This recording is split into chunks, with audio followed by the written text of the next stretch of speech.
है अगर गुरुवर का सानिध्य पाना तो विद्यासागर.गुरु पर जरूर आना। किंतु उसने क्या किया कि अपने पैरों से दोनों पैरों को और 4 पैर रहते उसके, उनको वह बार बार साफ करने लगा। बार बार यूं यूं करके साफ करने में लग गया।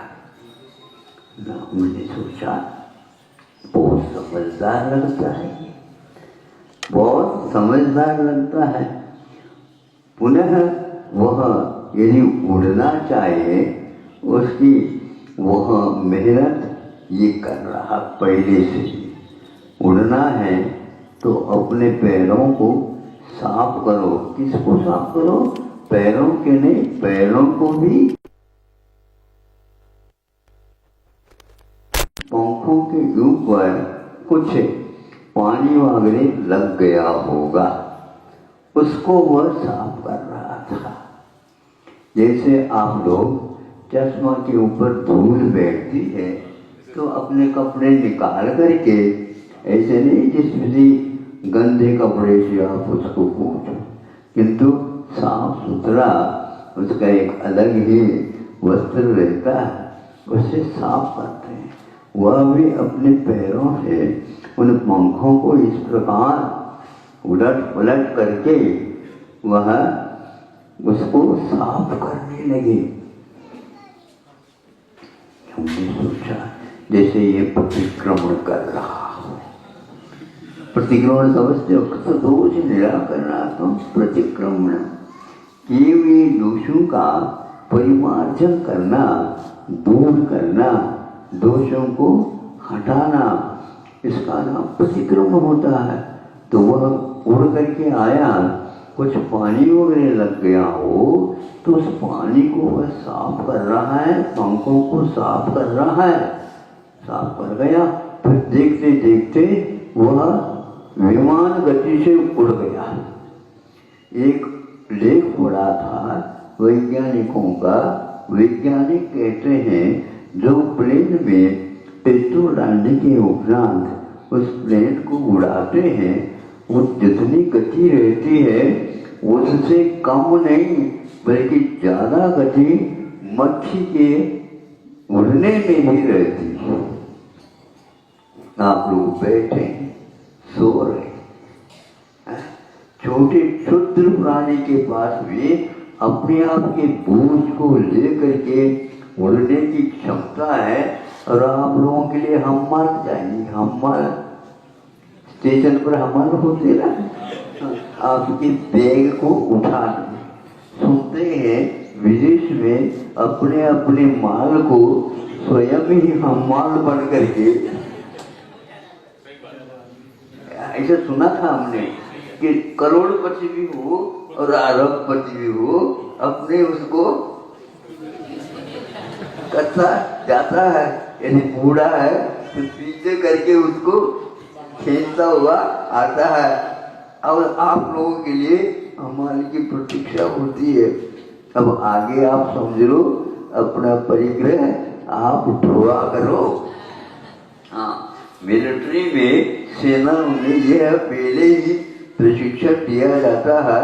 जितने सामान आवश्यक है वो अपने कंधों के ऊपर और अपने पीठ के ऊपर ऐसे ऐसे बैग उसके पास होते हैं, तो चारों तरफ लटकते हैं। सामने में एक लटक रहा, वो पीछे भी एक लटक रहा, आजू में बाजू में। इस प्रकार वहाँ पर पहाड़ों में भी सर्दियों के दिनों में और अन्यत्र भी इस प्रकार वह सजग होकर के इधर उधर देखता रहता है।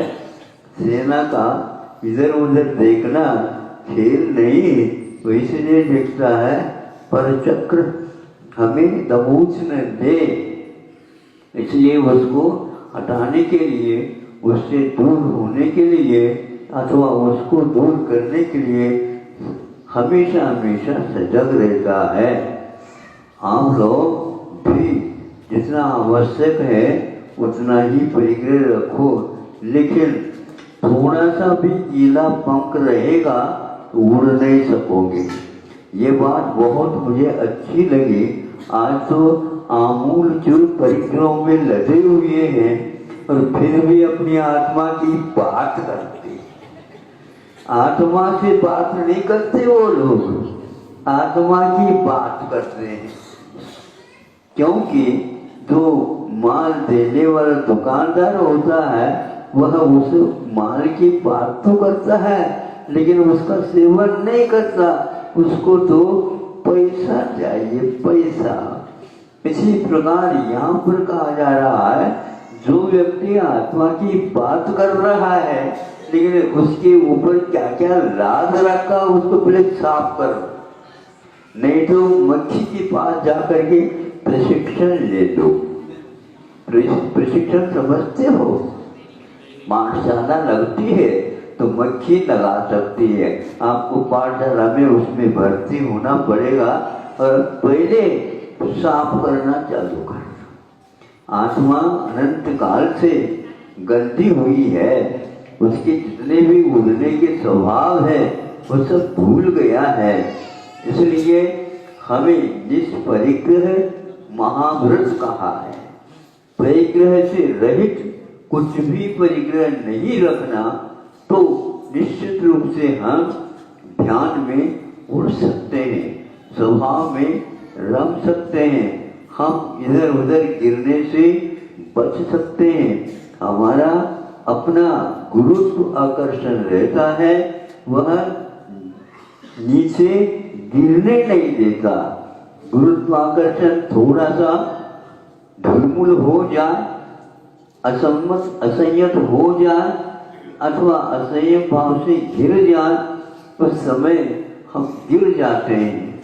किंतु हम यदि अपने आप को संयत रखते हैं, नियंत्रित रखते हैं, तो निश्चित है हम आगे के रास्ते को भी पूर्ण करते हैं।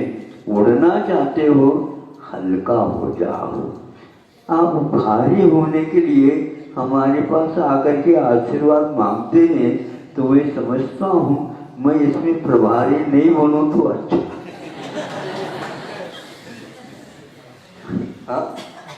अब मैं इसका प्रभारी नहीं बनूं तो अच्छा। मुझे कितने भी आप पैसा देना चाहो तो मुझे वो पसंद नहीं है, क्योंकि आपका भारी होना आपको ज्ञात नहीं है। आपके भविष्य की मैं सभी छवि देख रहा हूँ, ये कहाँ पर जाकर के इस माल का फल चुकाएंगे, नहीं हो सकता। तो धन्य है वे जो अपने ये परिग्रह से मुक्त हो जाते हैं, लोभ राग से परिग्रह को अपनाते हैं, किंतु जब उसके परिणाम निकलते हैं तो उस समय कोई भी साथ देने के लिए तैयार नहीं होता। इसलिए मक्खी के समान आप लोग उदाहरण इसको याद रखना।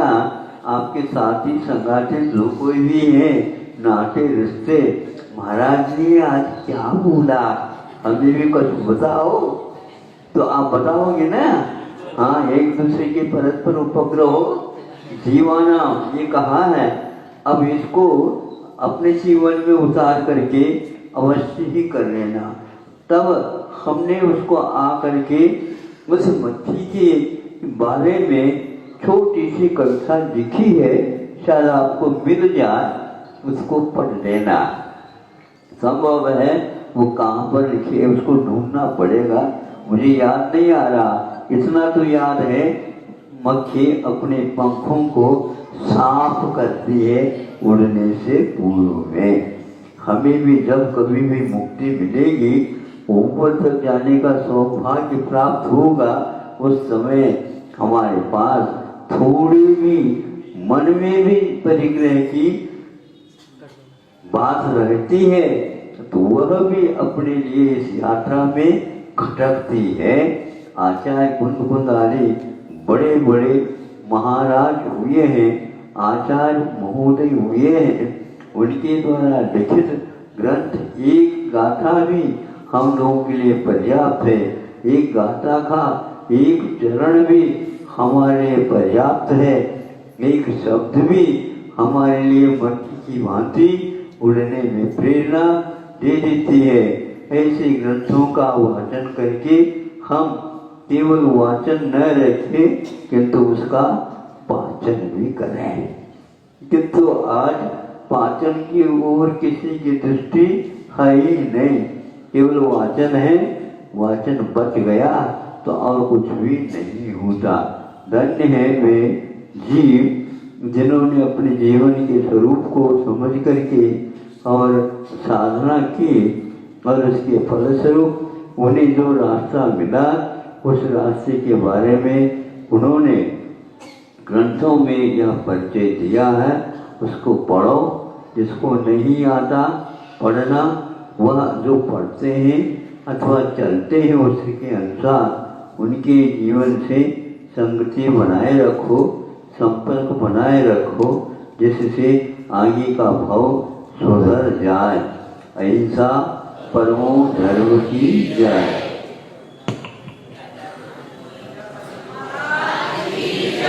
संत शिरोमणी आचार्य